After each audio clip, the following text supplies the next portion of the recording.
नाज़रीन अस्सलाम वालेकुम। आप देख रहे हैं न्यूज़ फर्स्ट। मैं हूं मोहम्मद यासरुल्लाह शकील। सबसे पहले नजर डालते हैं सुर्खियों पर।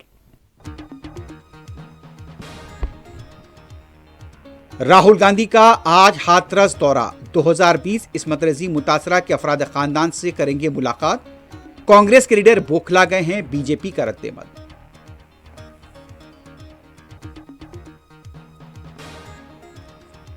परभनी में तशद्दुद से मुतासरा इलाकों में हालात पुरसुकून, गैर मामूली माली नुकसानात।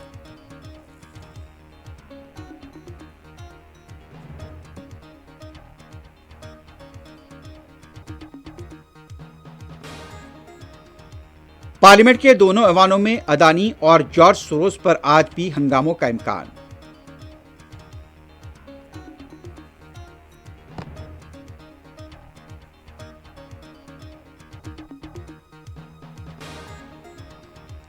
कश्मीर की वादियां बर्फ की चादर से ढक गईं। सर्दी की शिद्दत में भी जबरदस्त इजाफा।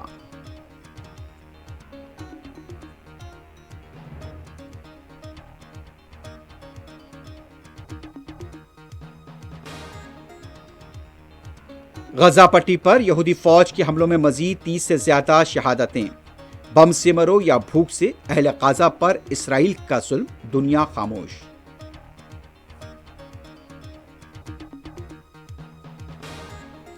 गजा में फौरी मशरूत जंग बंदी, जनरल असम्बली में करारदाद मंजूर।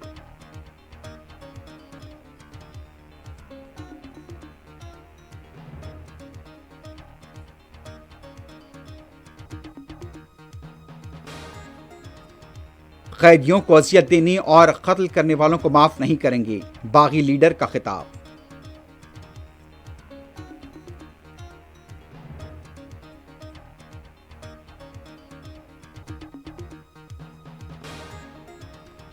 और शाम के साबिक सदर हाफिज अल असद के मकबरे को तबाह कर दिया गया।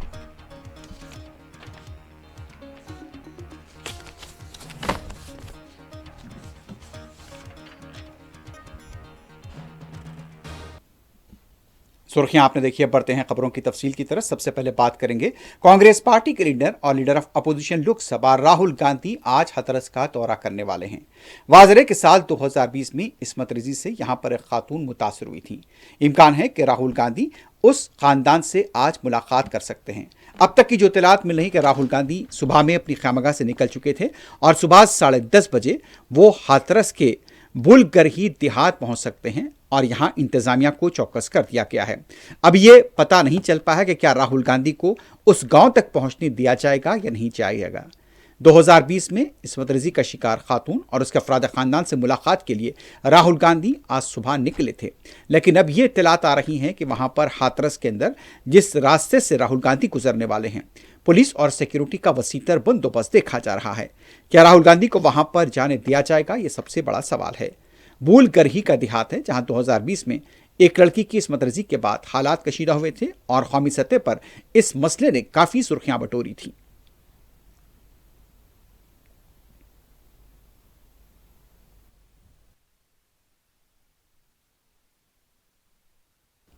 दूसरी तरफ बीजेपी के लीडर ब्रजेश पाठक की तरफ से राहुल गांधी के हाथरस दौरे को लेकर शदीद रद्देमल सामने आया है। मीडिया से बात करते हुए ब्रजेश पाठक का यह कहना था कि शायद राहुल गांधी को पता नहीं कि इसकी सीबीआई तहकीकात कर रही है और हुकूमत इस बारे में संजीदा है, लेकिन राहुल गांधी चूंकि अब फ्रस्ट्रेशन में आ चुके हैं, बौखला गए हैं, इसलिए वो इस तरह के दौरे कर रहे हैं।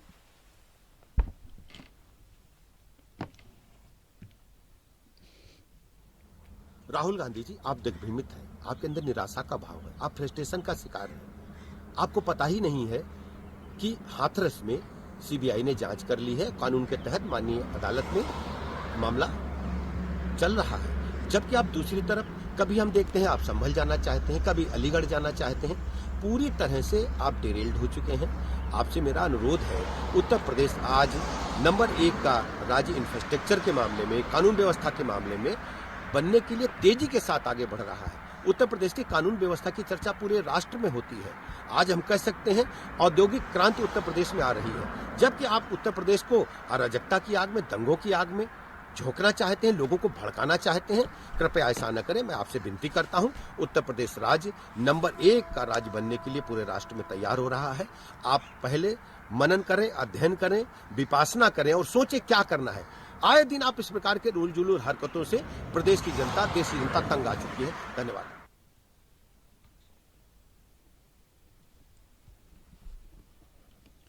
पार्लियामेंट के दोनों ऐवानों में गुज़िश्ता 3 दिनों से अदानी के साथ साथ जॉर्ज सोरोस के मामले को लेकर हुक्मरान जमात और अपोजिशन कांग्रेस के दरमियान नोकझोंक का सिलसिला जारी है।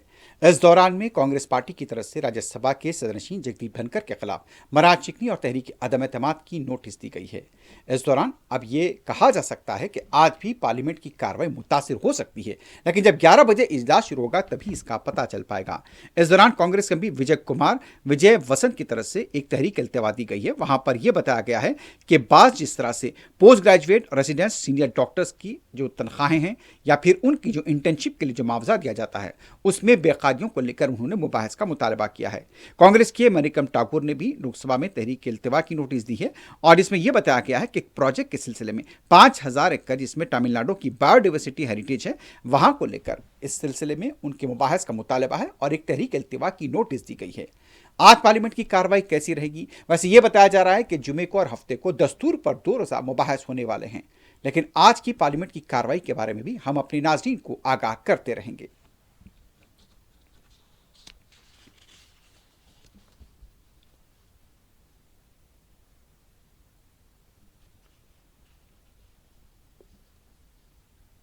एनसीपी के सरबराह शरद पवार आज 85 साल के हो गए हैं। शरद पवार की खमगाह पर आज सियासी खतूत से बालातर होकर मुख्तलिफ लीडर्स की आमद का सिलसिला जारी है और उन्हें मुबारकबादी के प्यामात भी मौसूल हो रहे हैं।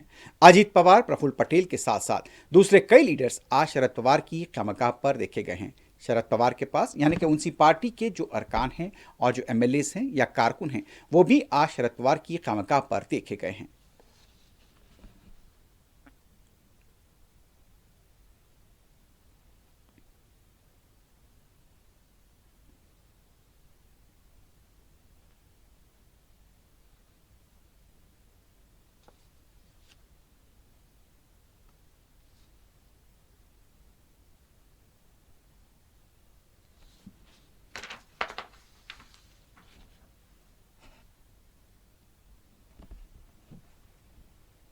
महाराष्ट्र के प्रभनी में गुज़िश्ता रोज अंबेडकर के मुजस्समे के पास दस्तूर की अलामत को नुकसान पहुंचाए जाने के बाद तशद्दुद फूट पड़ा था और गुज़िश्ता रोज दोपहर ये वाक़यात पेश आए थे और उसके साथ ही यहां पर कई दुकानों को और आग लगा दी गई थी। गैर मामूली माली नुकसान हुए हैं, लेकिन यह बताया गया है कि जानी नुकसान नहीं हुआ है। पुलिस की तरफ से हालात पर काबू में करने के लिए आंसू गैस के शेल बरसाए थे। आज यहां पर इस तरह में सुकून देखा गया है। सुबह का मंजर ये परभनी का। एक बार फिर बताते हैं कि परभनी में गुज़िश्ता रोज अंबेडकर के मुजस्समे के पास दस्तूर की अलामत को नुकसान पहुंचाया गया था और उसके साथ यहां पर तशद्दुद फूट पड़ा था। कई लोग एहतजाज करते हुए सड़क पर आए, बाबा साहब अंबेडकर की हिमायत में नारेबाजी हुई, उसके बाद गाड़ियों को आग लगा दी गई। लेकिन आज यहां पर इस तरह में सुकून है और देखा गया कि कई मुकामात पर आज सुबह में भी गाड़ियां और दुकानें जली हुई देखी गई हैं और धुआं से यहाँ पर देखा गया कि यहाँ पर दुकानों से अभी भी धुआं निकलता हुआ देखा गया।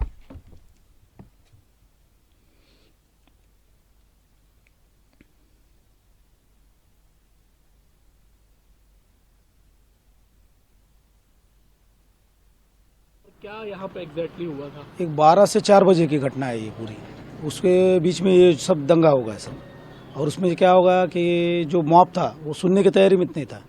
उन्होंने आए कि सीधा पहले तो बोले तो तोड़फोड़ चालू कर दिए। तोड़फोड़ चालू करने के बाद में 12 से एक तोड़फोड़ करे और दूसरा जो जत्था है उसमें उन्होंने क्या करे कि सीधा लॉक तोड़ना चालू कर दिए और लॉक तोड़ के उन्होंने क्या करे सीधा सामान फेंकना, सब नुकसान करना चालू कर दिए।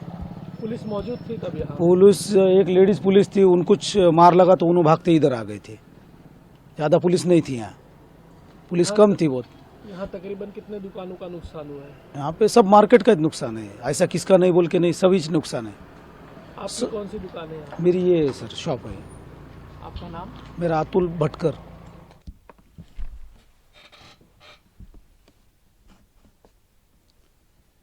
पंजाब के साबिक वज़ीर आला सुखबीर बादल की सजा का सिलसिला जारी है। आज भी सुखबीर बादल अपनी सजा की तकमील के सिलसिले में गुरुद्वारा पहुंचे हैं, लेकिन आज दूसरे गुरुद्वारे में उन्हें देखा गया है। वाज़ेह है कि 2007 से 2017 के दरमियान सुखबीर बादल के दौरे इख्तिदार में जिस तरह से उनके पास फैसले थे उसको अकाल तख्त ने सिख मजहब की तौहीन बताते हुए उन्हें सजा का तयन किया था और यहां पर शिरोमणि अकाली दल के चीफ सुखबीर बादल आज मुख्तार साहब के गुरुद्वारा पहुंचे। वाज़ेह है कि इससे पहले गोल्डन टेम्पल में उन पर फायरिंग की मुबैना कोशिश की गई थी, जिससे वहां पर तैनात पुलिस ने नाकाम बना दिया था। इस वक्त भी यहां पर सिक्योरिटी और पुलिस का वसीतर बंदोबस्त देखा गया है।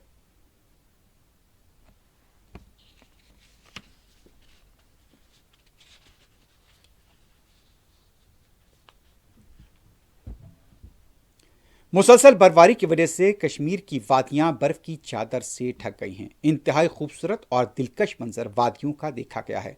सोनमर्ग में आपको सबसे पहले लिए चलते हैं। सोनमर्ग के पास भी देखा गया है कि कई इलाकों के अंदर मुसलसल बर्फबारी हो रही है और पूरी वादियां, चट्टानें, दरख्त सब कुछ यहां पर बर्फ की चादर से ढका हुआ देखा गया है। दर्जे हरारत में भी यहां पर गैर मामूली कमी आई है। कश्मीर के मुख्तलिफ इलाकों में दर्जे हरारत बाज़ मुकामात पर -5 तक भी चला गया है।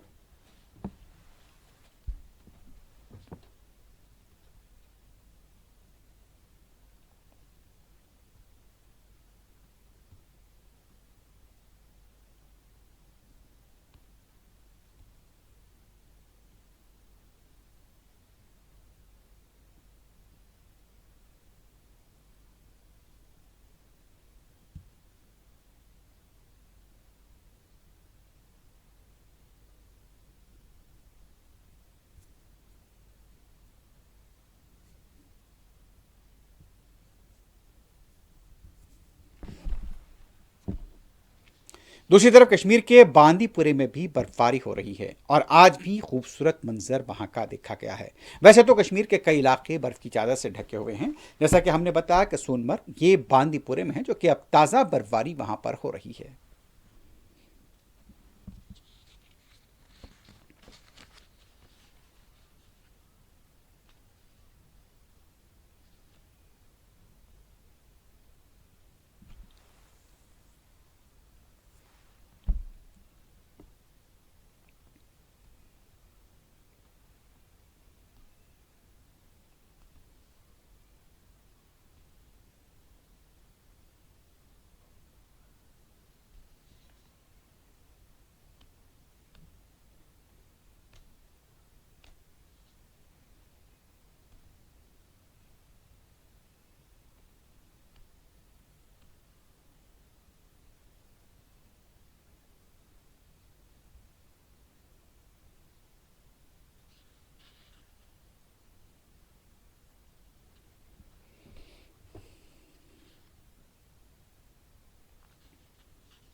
अब बात करते हैं मुल्क के कौमी दारकूमत दिल्ली की। दिल्ली में सर्दी की शिद्दत में ज़बरदस्त इजाफा हुआ है। दर्जे हरारत 4 तक पहुंच गया है। बताया जाता है कि हालिया चंद दिनों के दौरान जिस तरह से आलूदगी देखी जा रही थी, लेकिन अब गुज़िश्ता 2 दिनों से यहां पर दर्जे हरारत में गैर मामूली कमी हुई है। दर्जे हरारत 4 डिग्री सेंटीग्रेड तक पहुंच गया है। सुबह के औकात में सर्दी की शिद्दत महसूस हो रही है और शाम तक भी इसका सिलसिला जारी है। और इस तरह से कहा भी जा रहा है कि आने वाले चंद दिनों में दर्जे हरारत में और भी कमी हो सकती है।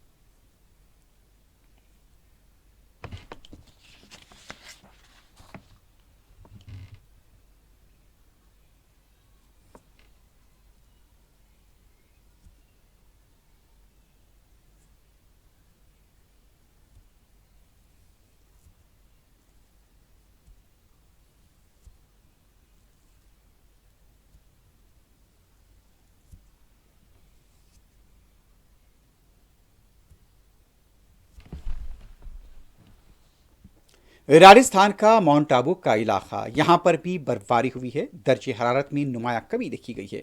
उमूमन इस इलाके में हमेशा बर्फबारी को लेकर जिस तरह से देखा जाता है कि इस बार भी इजाफा देखा जा रहा है और ख़ास तौर पर कई इलाकों में गाड़ियों पर बर्फ जमी हुई देखी गई है। तो माउंट आबू के इस इलाके में, जो कि एक बड़ा सयाहती मुकाम है, यहाँ पर बर्फबारी हुई है और कई इलाकों में गाड़ियों पर बर्फ जमी हुई देखी गई है।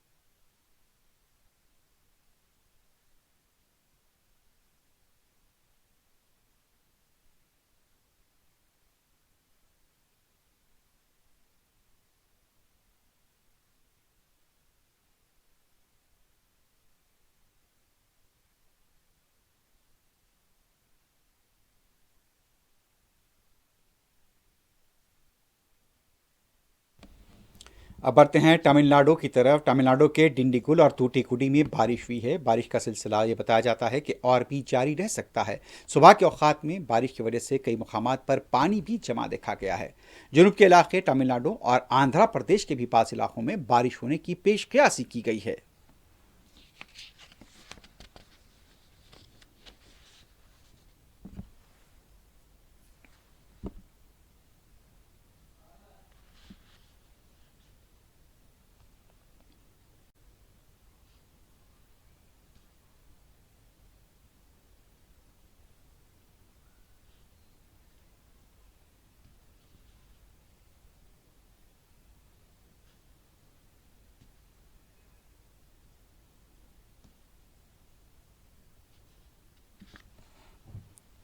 हरियाणा और पंजाब के सरहद के इलाके शंभू बॉर्डर पर किसान अभी भी डेरा जमा हुए हैं। किसानों के लीडर पंडेर का यह कहना था कि हुकूमत इस मामले पर संजीदा नहीं है।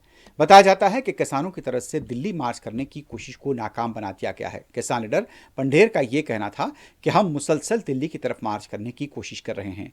हमारे मसाइल पर वजीर ज़राअत के जो बयानात आ रहे हैं वो इंतहाई गैर जिम्मेदाराना हैं। उनके बयानात से लगता है कि हुकूमत इस बारे में संजीदा नहीं है।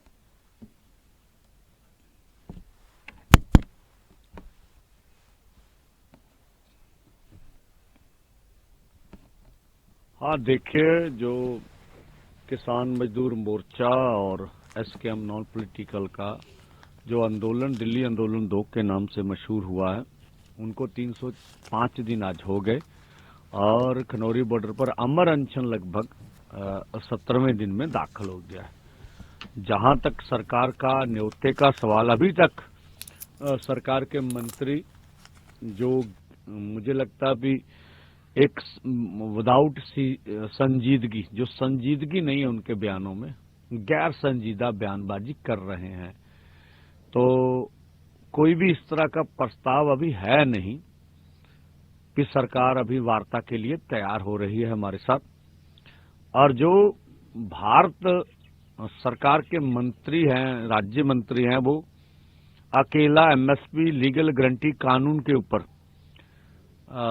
डिबेट को रख रहे हैं और वो राज्यों का विषय बता रहे हैं, जबकि उन मांगों में किसान और खेती और मजदूर के लिए कर्ज माफी भी है। कि आप कॉर्पोरेट का 14,57,000 करोड़ का कर्ज माफ करते, अभी 24 में भी माफ किया उनका कर्ज। तो फिर जो किसान और खेत मजदूर कर्ज के कारण खुदकुशी कर रहे हैं, उनका कर्ज। अब बढ़ते हैं बैनुल-अक़वामी खबरों की तरफ। सबसे पहले बात करेंगे गाजा पट्टी की। गाजा पट्टी पर यहूदी फौज के जारी मुसलसल हमलों में मजीद 30 से ज़्यादा फ़लस्तीनी शहीद हुए हैं। नुसीरत कैंप से लेकर जबालिया रफा के इलाकों पर यहूदी फौज ने वहशियाना बमबारी की है। कई तस्वीर सामने आई हैं। बताया जाता है कि 15 फ़लस्तीनियों को रफा सिटी में हलाक किया गया।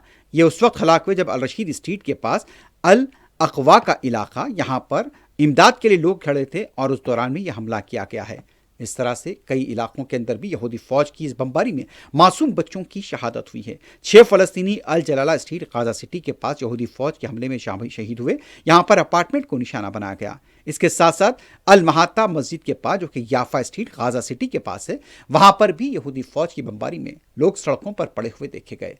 तो मुसलसल यहूदी फौज की बमबारी जारी है। गुज़िश्ता साल 7 अक्टूबर से लेकर अब तक यहूदी फौज की बमबारी में हलाकतों की तादाद अब 45,000 के करीब पहुंच रही है। मासूम बच्चे हलाक हो रहे हैं और इस दौरान में दुनिया खामोश तमाशा देख रही है। सिर्फ करारदादें मंजूर हो रही हैं, लेकिन उस पर अमल कुछ नहीं हो रहा है।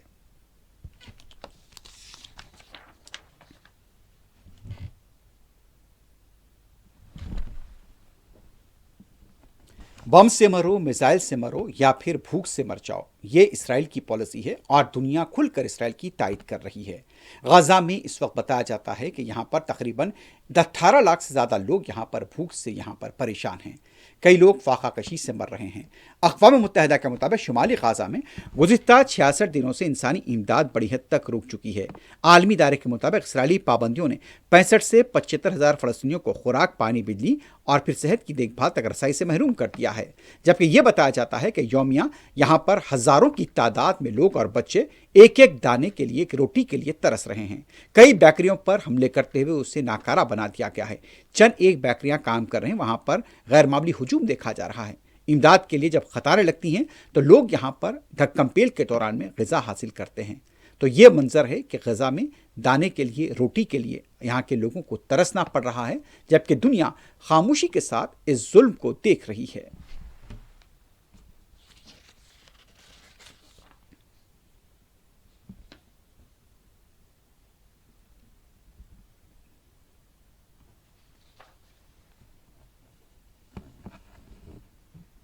दूसरी तरफ अक़वाम मुत्तहिदा की जनरल असम्बली में ग़ज़ा में गैर मशरूत जंगबंदी की करारदाद मंजूर हुई है। इससे पहले भी कई ऐसे फैसले आलमी इदारों में हुए, लेकिन उस पर कोई अमल दरामद नहीं हुआ। इसराइल हठधर्मी पर बरकरार है और वह किसी की सुनने को तैयार नहीं है। इजलास में इसराइल और हमास से तमाम यरगमालियों की रिहाई का मुतालबा किया गया। ग़ज़ा जंगबंदी करारदाद की मंजूरी के लिए 193 से 158 वोट पड़े। अमेरिका, इसराइल और दीगर 7 ममालिक ने करारदाद के खिलाफ वोट दिया, 13 गैर हाजिर रहे। जनरल असम्बली के इजलास में इमदादी एजेंसी अनरवा के हक में भी करारदाद मंजूर की गई। वाज़ेह है कि यहाँ पर अनरवा की जो इमदाद है उस पर भी कई ममालिक, खासतौर पर इसराइल के हलीफों की तरफ से पाबंदी लगाई गई है।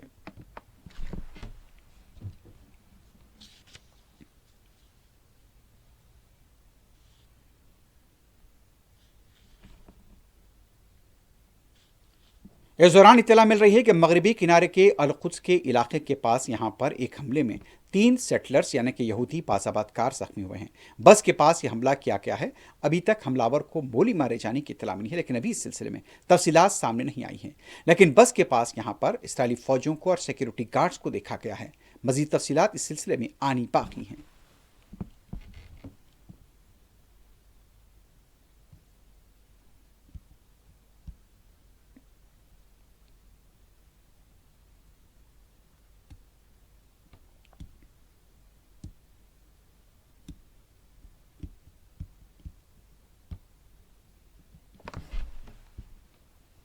उधर शाम के मुख्तलिफ इलाकों पर यहूदी फौज की बमबारी जारी है। बताया जाता है कि दमिश्क एयरपोर्ट के पास यहाँ पर हमला किया गया है। अब तक की जो इतलात मिल रही है कि अल-मज़ा फौजी हवाई अड्डे पर भी फिर से बमबारी की गई है। कई ऐसे इलाके बताए जा रहे हैं जहाँ पर यहूदी फौज ने खास तौर पर यहाँ पर हथियारों के गोदामों को निशाना बनाया है। ये कहा जाता है कि ये हथियार किसी भी तरह से बागियों के हाथ में नहीं लगने चाहिए। तो शाम के कई इलाके जहाँ पर बशर अल असद की फौज का कब्जा था, उन इलाकों के ऊपर अब इसराइली फौज की तरफ से बमबारी करते हुए उन्हें तबाह किया जा रहा है।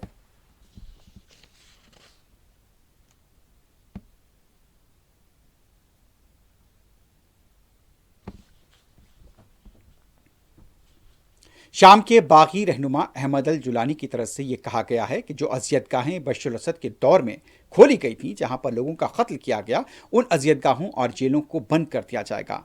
अपने खिताब के दौरान जुलानी की तरफ से यह भी कहा गया कि जिन लोगों ने जेलों में लोगों को अजियतें दी, उनका कत्ल किया, तशद्दुद किया, उन लोगों को बख्शा नहीं जाएगा।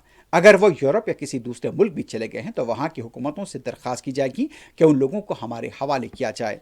उसके साथ साथ उनका ये भी कहना था कि हम उन हुकूमत के फैसलों को जो कि अवाम के हक़ में रहेंगे वहाँ पर सादिर करेंगे, और जो भी शामी अवाम की हुकूमत होगी उसमें अवाम के जो भी फैसले रहेंगे उनका एहतराम होगा, और फिर अवाम की जो ख्वाहिशात है उसके मुताबिक ये हुकूमत काम करेगी। उन्होंने इस बात का अदा किया कि वो टेक्नोक्रेट्स की हुकूमत बनाएंगे।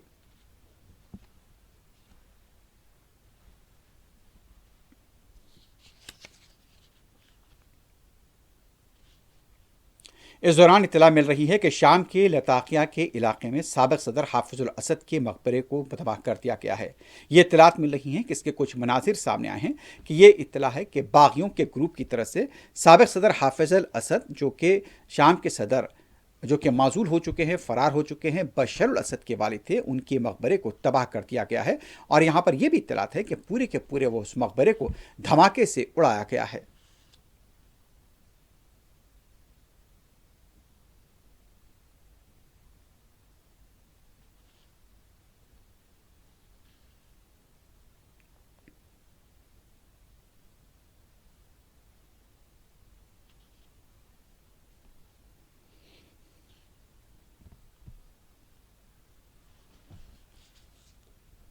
दूसरी तरफ शाम के दमिश्क के एयरपोर्ट के पास इत्तला मिल रही है कि ममनुआ दवा के जखीरे का पता चला है। बताया जाता है कि इस दवा को फौजियों के लिए इस्तेमाल किया जाता था। ये इत्तलात है कि यहाँ पर कैप्टागॉन पिल्स अद्विया, जो कि मिलियंस में इसकी तादाद बताई जा रही है, उसका जखीरा किया गया था। ये वो दवा थी जिसे 1980 में बताया जाता है कि इस पर पाबंदी लगाई गई थी।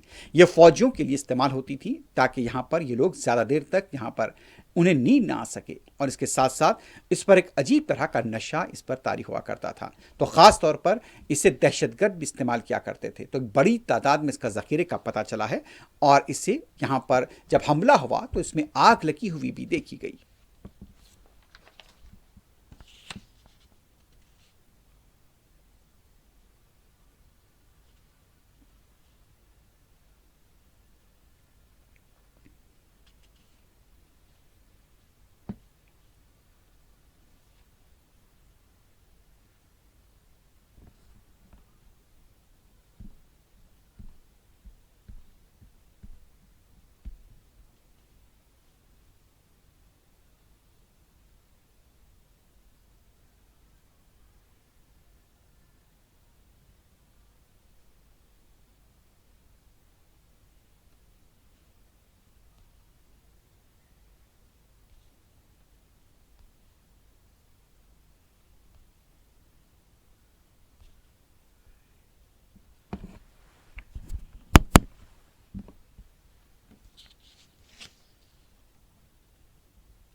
अफगानिस्तानी हुकूमत के वजीर बराए महाजरीन का खुदकुश धमाके में इंतकाल हो गया है। बताया जाता है कि जिस तरह से उन्हें निशाना बनाया गया, दारुल हुकूमत काबुल में वहाँ पर खलीलुर रहमान हुक्कानी को यहाँ पर खुदकुश हमले में निशाना बनाया गया। उनके साथ बाद दूसरों के भी बताया जा रहा है कि शहादत हुई है। इस सिलसिले में अभी तहकीकात जारी हैं।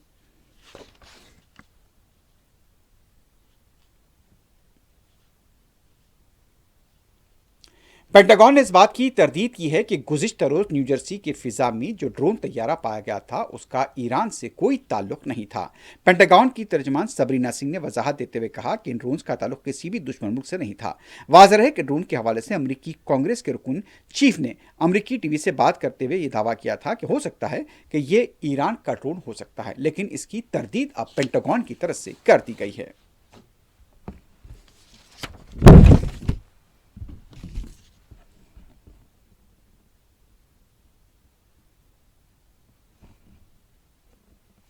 आखिर में सुर्खियों पर एक बार फिर से डालते हैं।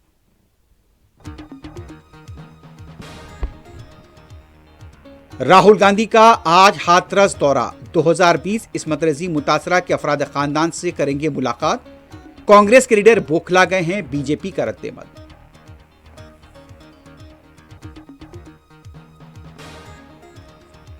परभनी में तशद्दुद से मुतासरा इलाकों में हालात पुरसुकून, गैर मामूली माली नुकसानात।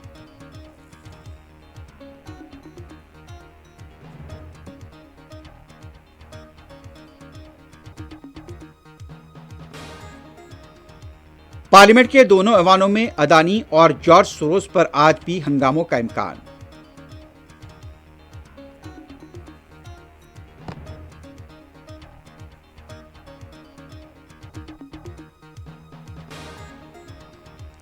कश्मीर की वादियां बर्फ की चादर से ढक गईं, सर्दी की शिद्दत में भी जबरदस्त इजाफा।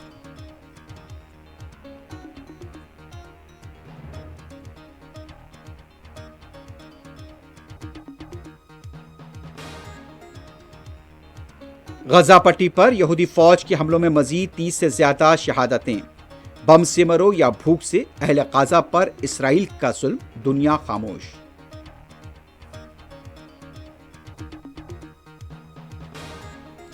गजा में फौरी मशरूत जंग बंदी, जनरल असम्बली में करारदाद मंजूर।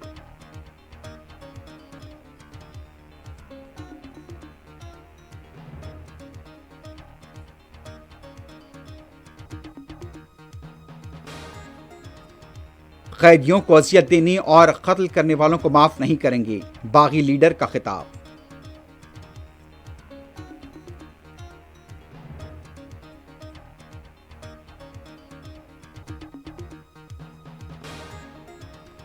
और शाम के साबिक सदर हाफिज अल असद के मकबरे को तबाह कर दिया गया।